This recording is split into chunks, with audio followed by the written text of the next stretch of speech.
अगर कोई हमारे हाथ से हमारी उंगलियां काटने की कोशिश करे या हमारी भुजाओं से हमारी हथेली काटने की कोशिश करे तो किस तरह का कष्ट होगा आपको। वही कष्ट पहुंचाया है चाइना ने हमें लद्दाख पर अपनी लालची नजरें गड़ा के, और वहां हमारी सीमा का एक एक इंच बचाते हुए हमारे 20 जवान शहीद हो गए हैं। क्या भूल पाएंगे आप उनकी माओं के आंसू, उनकी विधवाओं की चीखें और उनके बच्चों के दिए बलिदान को? क्या ये सोचना ठीक है कि सेनाओं का जो सरहदों पे जो युद्ध होता है वो सिर्फ सेनाओं का होता है, वो सिर्फ सरकार का होता है? क्या उसमें हमारा कोई योगदान नहीं है?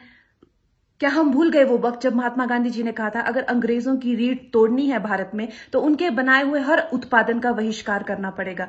तो क्या ये जरूरी नहीं है कि हम भी इस युद्ध में हिस्सा लें? क्योंकि लद्दाख सिर्फ एक जमीन का टुकड़ा नहीं है, भारत की अस्मिता का एक बहुत बड़ा हिस्सा है, भारत की हथेली है। हम उसे किसी तरह से इस दुश्मनों के उनके गंदे इरादों में सफल नहीं होने दे सकते।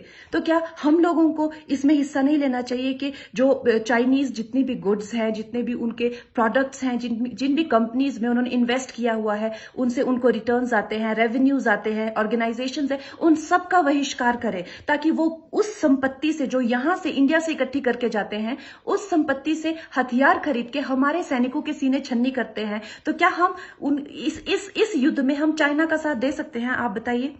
ये क्या हमारा कर्तव्य नहीं है कि हम अपनी सेनाओं का और अपने सरकार का साथ दें? तो हमें प्रतिज्ञा लेते हैं कि हम आत्मनिर्भर बनेंगे और चाइनीज गुड्स को बिल्कुल बॉयकॉट करेंगे और इस युद्ध में हिस्सा लेके भारत को जिताएंगे।